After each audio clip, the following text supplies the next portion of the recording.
ಯಾರೇ ಎಷ್ಟೇ ನೆಗೆಟಿವ್ ಆಗಿ ಟ್ರೋಲ್ ಮಾಡಿದ್ರು ನೀವು ಅಲ್ಲಿ ಹೋಗಿ ಕಾಮೆಂಟ್ ಮಾಡ್ತೀರಾ, ಅಂದರೆ ಹಾರ್ಟ್ ಸಿಂಬಲ್ ಕಳಿಸ್ತೀರಾ? ಹೌದು ಸರ್. ಅದು ಏನು ಕಾರಣ ಅಂದರೆ, ಈಗ ಬೇರೆಯವ್ರಿಗೆ ಪಾಪ ನಾನು ಅವ್ರಿವ್ರ ಹೆಸರು ಹೇಳಲ್ಲ, ಅವ್ರಿಗೆ ಬ್ಯಾಡ್ ಕಮೆಂಟ್ ಬಂದಾಗ ಏನು ಮಾಡ್ತಾರೆ, ಅದಕ್ಕೆ ರಿಯಾಕ್ಷನ್ ಏನು ಮಾಡ್ತಾರೆ, ಬೈಯಕ್ಕೆ ಸ್ಟಾರ್ಟ್ ಮಾಡೋದು, ಯಾಕೆ ಬೈದೆ, ಕೋಪ ಬರೋದು, ಆ ಥರ ಮಾಡ್ತಾರೆ. ಒಂದು ನಿಮಿಷ ಕೇಳಿ. ಈಗ ಸೀಸನ್ 3 ವರ್ಷದ ಹಿಂದೆ ಒಬ್ರು ಲೇಡಿ ಹೋಗಿದ್ರು ಸರ್. ಅವ್ರಿಗೆ ಒಂದು ಬ್ಯಾಡ್ ಕಮೆಂಟ್ ಬಂದರೆ ಅವರು 10 ಸಲ ಬೈದಿರ್ತಾರೆ, ಅವ್ರಿಗೆ 10 ಸಲ ಅವ್ರಿಗೆ ರಿಪ್ಲೈ ಮಾಡಿರ್ತಾರೆ. ಅದೇನಾಗುತ್ತೆ, ಹಂಗೆ ರೊಟೇಷನ್ ಆಗಿ ಇನ್ನ ಅವ್ರನ್ನ ಕ್ರೋಧ ಹೆಚ್ಚಿಸ್ತಾ ಇರುತ್ತೆ. ಆಮೇಲೆ ಜಾಸ್ತಿ ಮಾಡ್ತಾರೆ, ಅವ್ನು ಇನ್ನ ಅಜ್ಜನದ ಕೈಲಿ ಇನ್ನ ಹಂಗೆ ಹಿಂಗೆ ಅಂತೆಲ್ಲ ಬೈಸಕ್ ಸ್ಟಾರ್ಟ್ ಮಾಡ್ತಾನೆ. ಅದೇ ನೀವು ಆರ್ಟ್ ಶೇಪ್ ಕೊಡಿ, ನೆಕ್ಸ್ಟ್ ಅವ್ರು ಕಮೆಂಟೇ ಮಾಡಲ್ಲ.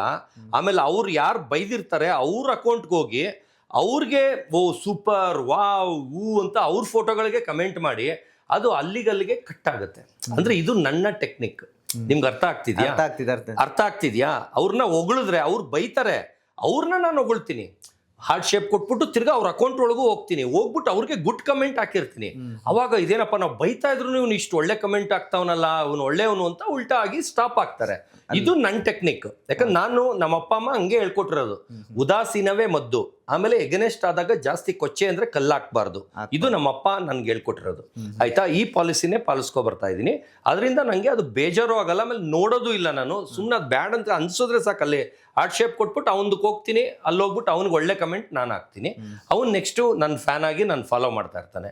ಇದು ಕಾಮನ್ ಸೆನ್ಸ್. ಅಂದ್ರೆ ಒಂದು ಮನುಷ್ಯನ್ಗೆ ಕಾಮನ್ ಸೆನ್ಸ್. ಈ ಡೈಲಾಗ್ ಯಾವತ್ತಾರ ಯಾರ ಹೇಳಿದಾರ? ಹೆಂಗೆ ಅವ್ರನ್ನ ಕನ್ವರ್ಟ್ ಮಾಡೋದು, ದುಶ್ಮನ್ನು ಫ್ರೆಂಡ್ ಆಗಿ ಕನ್ವರ್ಟ್ ಮಾಡೋದು ಅಂತ, ಆ ಥರ ನನ್ನ ಕ್ಯಾರೆಕ್ಟರು. ಇದರಿಂದ ನಾನು ಇವತ್ತು ಎಲ್ಲೋ ಬೆಳೆದಿದ್ದೀನಿ. ಯಾಕಂದ್ರೆ ಅಷ್ಟು ಫಾಲೋವರ್ಸ್ ಆಗೋಕ್ಕೆ, ಅಷ್ಟು ವ್ಯೂಸ್ ಆಗೋಕ್ಕೆ. ಸರ್, ವಿನ್ನರ್ದು ಪಕ್ಕದಲ್ಲಿದೆ ಸರ್ ಬಿರಿಯಾನಿ ತಿನ್ನೋದು, ನಂದು ಪಕ್ಕದಲ್ಲಿದೆ ಸರ್. ಅವ್ರದ್ದು 2 ಮಿಲಿಯನ್ ಸರ್, ನಾನು 7 ಮಿಲಿಯನ್ ಸರ್. ಈ ಡಿಫ್ರೆನ್ಸ್ ಪಡ್ಕೊಳ್ಳೋಕ್ಕೆ ಒರಿಜಿನಲ್ ಇರಬೇಕು.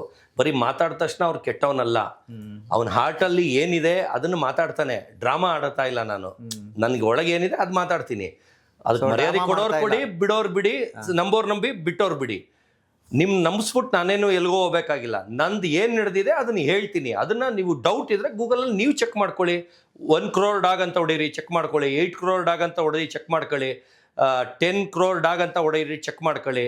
20 crore, 30 crore, 50 crore, 100 crore ಆ ಥರ ಗೂಗಲ್ ಮಾಡಿ. ಆ ಟೈಮಲ್ಲಿ ಎಷ್ಟು ನ್ಯೂಸ್ ಚಾನಲಲ್ಲಿ ಬಂದಿದ್ದಾನೆ. ಈಗ ಮೊನ್ನೆ ಬಂದು ಬರೀ NDTV ಅಂತ ಯಾರೋ 9 ವರ್ಷದಿಂದ NDTVಲಿ ಬಂದ್ಬಿಟ್ಟಿದ್ದಾನೆ ಇವನು ಅಂತ. ನಾನು ಅದು ಬರೋಕ್ಕಿಂತ ಮುಂಚೆನೇ 1000 ಚಾನಲ್ ತೋರಿಸ್ತೀನಿ. ಆ NDTVಲಿ ಬರೋಕ್ಕಿಂತ ಮುಂಚೆ 1000 ಚಾನಲ್ಲು, NDTVಲಿ ಬಂದಿದ್ದ ದಿವಸ 300 ಚಾನಲ್ ತೋರಿಸ್ತೀನಿ ಆ ಡೇಟಲ್ಲಿ. ಆನಾಯ್ದು ಕೊರಿಯನ್ ಮ್ಯಾಸ್ಟಿಫ್ ಅಂತ ಹೊಡೀರಿ ಗೂಗಲಲ್ಲಿ, 1 crore ಡಾಗ್ ಕೊರಿಯನ್ ಮ್ಯಾಸ್ಟಿಫ್ ಅಂತ. ಸರ್, ಯಾರು ನಾಯಿ ಬರೋಕ್ಕಿಂತ ಮುಂಚೆನೆ ಹಿಂದಿನ ದಿವಸ ಬರ್ತಾ ಇದೆ ಅನ್ನೋದು ಟೈಮ್ಸ್ ಆಫ್ ಇಂಡಿಯಾಲಿ ಹಾಕ್ತಾರ ಸರ್. ಟೈಮ್ಸ್ ಆಫ್ ಇಂಡಿಯಾ ಎಷ್ಟು ದೊಡ್ಡ ಚಾನಲ್ ಸರ್. ನಾಯೇ ಬಂದಿಲ್ಲ ಸರ್, ನಾಳೆ ಬರ್ತಾ ಇದೆ ಬೆಂಗಳೂರಿಗೆ ಅನ್ನೋದು ನಾನು ನ್ಯೂಸ್ ತೋರಿಸ್ತೀನಿ ಸರ್. ಇದು ನನ್ನ ಕೆಪಾಸಿಟಿ. ಅಂದರೆ ನಾನು ಹುಚ್ಚೋ ಇದ್ರೂ ನ್ಯೂಸ್ ಮಾಡ್ತೀನಿ ಅನ್ನೋದು ಅರ್ಥ. ಹಾಗಾದರೆ ಯಾವ್ಯಾವ ಕಂಟ್ರಿಗೆಲ್ಲ ಹೋಗಿದ್ದೀರಾ ಸರ್ ನೀವು? ಸರ್, ನನಗೆ ಇಂಗ್ಲೀಷ್ ಬರಲ್ಲ. ಆ ಕಾರಣದಿಂದ ನಾನು ಯಾರಿಗೂ ಫಾರಿನರ್ಗೂ ಚಾಟು ಮಾಡಲ್ಲ, ಫಾರಿನ್ಗೂ ಹೋಗಿಲ್ಲ. ಯಾಕಂದ್ರೆ ಅಲ್ಲಿ ಹೋದ್ರೆ ಕಳೆದೋಗ್ಬಿಡ್ತೀನಿ ಅಂತ. ಯಾಕಂದ್ರೆ ನಂಗೆ ಕನ್ನಡ ಬಿಟ್ಟು ಯಾವ ಭಾಷೆನೂ ಬರಲ್ಲ. ನಾನು ಕನ್ನಡ ಭಕ್ತ ಅಂತ ಬರೀ ಕನ್ನಡ ಅವಾರ್ಡ್ಗಳಂತೂ ನನ್ನ ಹತ್ರ ಮನೇಲೆ ಒಂದು 50-60 ಇದ್ದಾವೆ. ಅದರಲ್ಲಿ ಹೆಮ್ಮೆಯ ಕರ್ನಾಟಕ ರತ್ನ, ಇನ್ನು ರಾಜ್ಯೋತ್ಸವದ್ದು ಪುನೀತ್ ರಾಜ್ಕುಮಾರ್ ಅವಾರ್ಡು, ಆ ಥರ ತುಂಬ ಎಷ್ಟೊಂದಿದೆ ಸರ್. ಅದು ನನಗೆ ಹೇಳೋಕ್ಕೆ ಬರಲ್ಲ, ಇಷ್ಟು ಉದ್ದ ಇದ್ದಾವೆ. ಅಷ್ಟು ಅವಾರ್ಡ್ ತೊಗೊಂಡಿದ್ದೀನಿ. ಒಂದ್ಸಲಿ USA ಇಂದ ಇಂಟರ್ವ್ಯೂಗೆ ಬರ್ತಾರೆ ಸರ್. ವಿಂಡ್ಸರ್ ಮ್ಯಾನರ್ ಬ್ರಿಡ್ಜ್ ಮೇಲೆ ಶೂಟು ನಡೆಯೋದು ವಿತ್ ಡಾಗ್. ಅದು 10 crore ಡಾಗ್ ಟಿಬೆಟಿಯನ್ ಮ್ಯಾಸ್ಟಿಫ್ತು.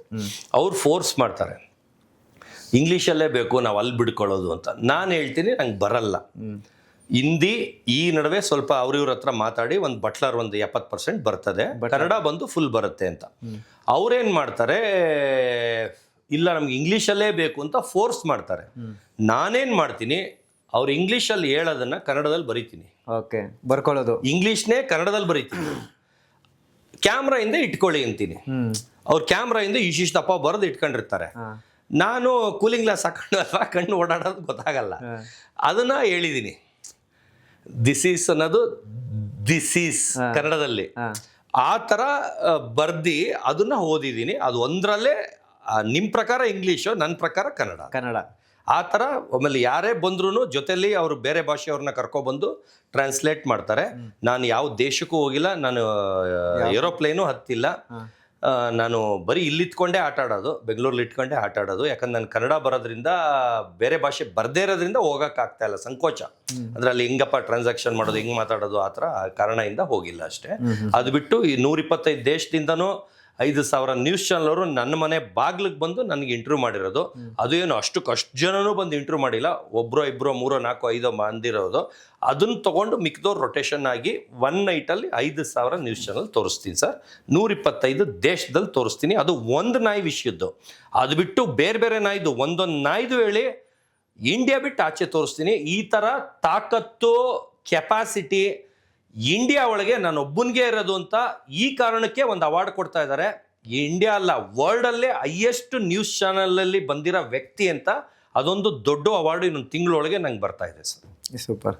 ಮೊನ್ನೆ ತಾನೇ ವೈರಲ್ ಸ್ಟಾರ್ ಅಂತಾನೂ ಬಂತು. ಅದು ವೈರಲ್ ಆಗಿದ್ದೀನಿ ಕರ್ನಾಟಕದಲ್ಲಿ ಅಂತ, ನನಗೆ ಅದು ಲೆಕ್ಕಕ್ಕಿಲ್ಲ. ಇವಾಗ ವರ್ಲ್ಡ್ಗೆ ಹೈಯೆಸ್ಟ್ ಚಾನಲ್ ಅಂದರೆ ಅವ್ರು ಯಾರೇ ಆ್ಯಕ್ಟರ್ಸ್ ಆಗಿರ್ಬೋದು, ಕ್ರಿಕೆಟರ್ಸ್ ಆಗಿರ್ಬೋದು, ನನ್ನಷ್ಟು ನ್ಯೂಸ್ ಚಾನಲ್ಲು ವರ್ಲ್ಡಲ್ಲೇ ಯಾವೊಂದು ಬಂದಿಲ್ಲ.